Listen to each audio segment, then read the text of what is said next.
Pam with Pam for Christ. Yes, you guys, I am back. It's been a lot going on. So what I'm gonna do is I'm gonna do one story at a time, one testimony at a time, because it has been a lot within these past few months. But I did have surgery. I'm gonna fill you in on some stuff, not everything, but I'm gonna fill you in on some stuff. But yes, I am doing fine. God, I can say God did that because literally He healed me that very same day. Um, my thing, like with that, is of course, even after any surgery, you still have to follow the doctor's orders. Get your rest. Do your fluids. Everything that they tell you to do, you need to do it. Um, I believe in which God knows, how strong my faith is. I believe that, when God healed me that day, it's because God already knew what was going to happen down the road. God already knows what's happening in your life, right now, and what's going to happen down the road. So I feel that He healed me according to what He knew, my situation, what was going on at that particular time, and what He knew was going to happen in the future as well.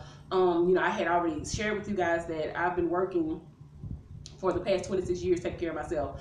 Um, I've been, meaning I had just turned into a teenager when I first started working, to take care of myself.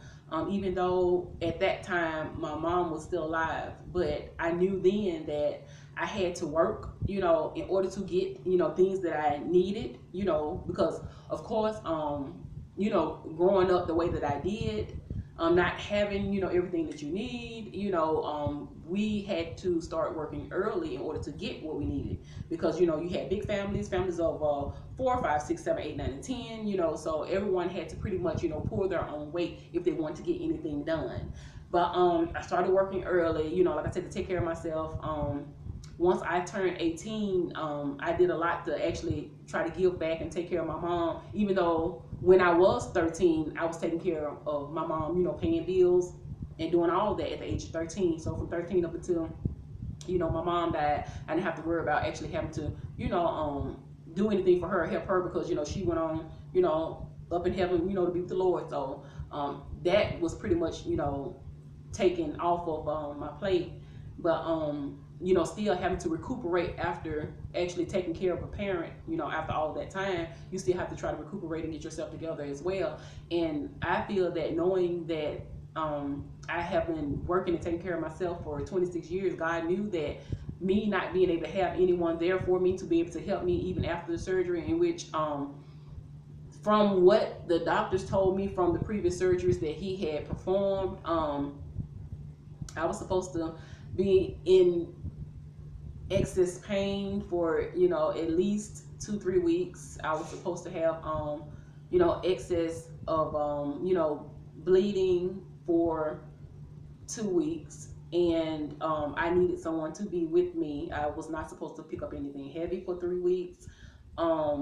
It was a lot of things that they told me that I would experience, and this is what would happen, blah blah blah. And I'm saying to myself, like, okay, you can keep talking and saying that, because yeah, you got the experience, you're the doctor, you have done hundreds of these surgeries, but baby, that's not me. Because like I said, number one, God already know my situation. He know what's going on. He know where I'm at. He know, there's no one to help me. My family is huge. They are scattered out all over everywhere. But the thing about it is, it's a shame to say that my family is very, very selfish. Now, my thing is, I'm very, very understanding, because of the simple fact that if you have a spouse and you have kids and, all this other stuff or whatever, I'm not the type of person where I'm going to bother you, because you have your own thing going on, your career, your spouse, your kids, this and this and that. But at the same time, I feel that family is supposed to be able to be around to at least help you. I don't care if it's, I'm having major surgery, so at least for 3 days. But no, it doesn't work like that. Even with certain friends, I was able to, God was able to show me, like who's in my corner, who wasn't. And the ones that was not in my corner, that had lame excuses, yes, they are on call block to this day.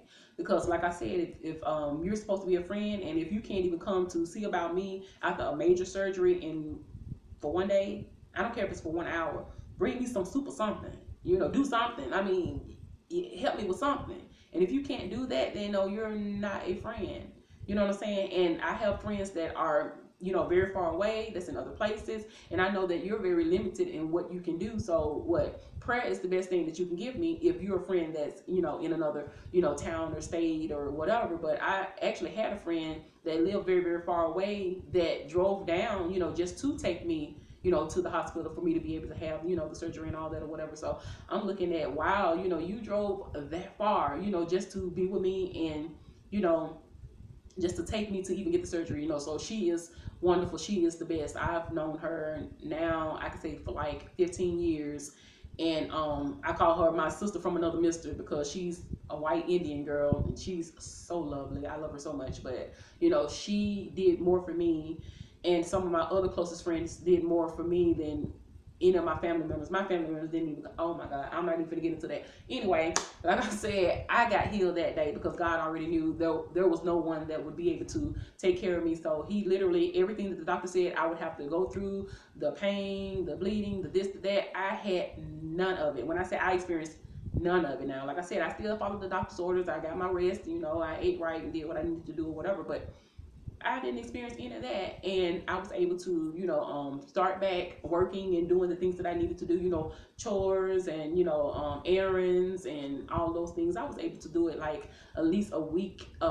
Actually, like 5 days later, I was able to do all of those things, but I still didn't overexert myself. But like I said, that's where pretty much I've been. Like I said, that's just the first of the testimonies.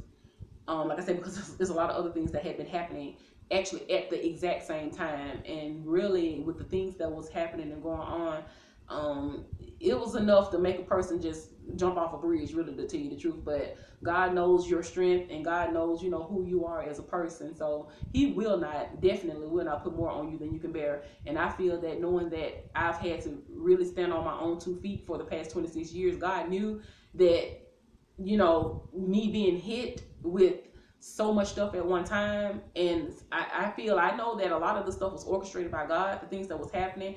And even though that's so, the devil was throwing his stuff in too, because even though he knew God was testing me with a lot of those things, and I was having to go through certain tests in my life, the devil threw some stuff in there too, thinking that he was going to discourage me. But no, it did not work. But even with the with the surgery, I wanted to be me personally.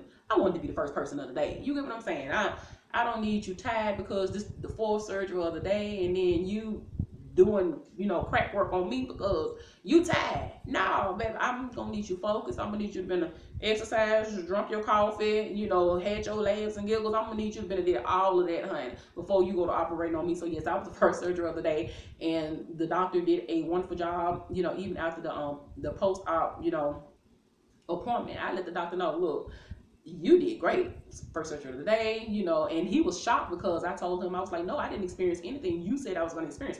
And he was like, wow, really? And I was like, no.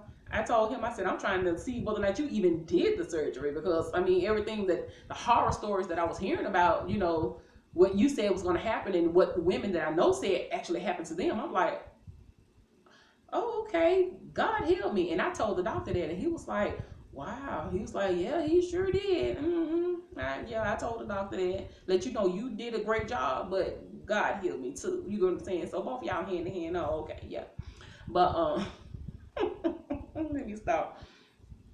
But yeah, like I said, I just want to make sure I ran that by you guys, so that you know that yes, I am okay. Everything is great. Now, like I said, there are still some things that need to be panned out, but at the same time, I did get that over with. And like I said, even in the process, I got the chance to see who was in my corner, who was not, and those that were not in my corner, like I said, that was here and had lame excuses, they are 86. I got rid of them. You get what I'm saying? And even when it came to family members, yes, them too.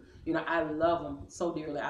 But I can still love you from a distance too. I'm not gonna fool with someone, like I said, that I know that you're not there for me, whether you're family, whether you're a friend, it does not matter. If you're not gonna be there for me in a time like this, then you're not gonna be there for me in the future as well. So yeah, some things had to be pruned and cut and thrown away, and like I said, lesson had been learned. But I love you guys. Like I said, I am back, and I will have the other testimonies on here as well. Like, share, and subscribe, and peace.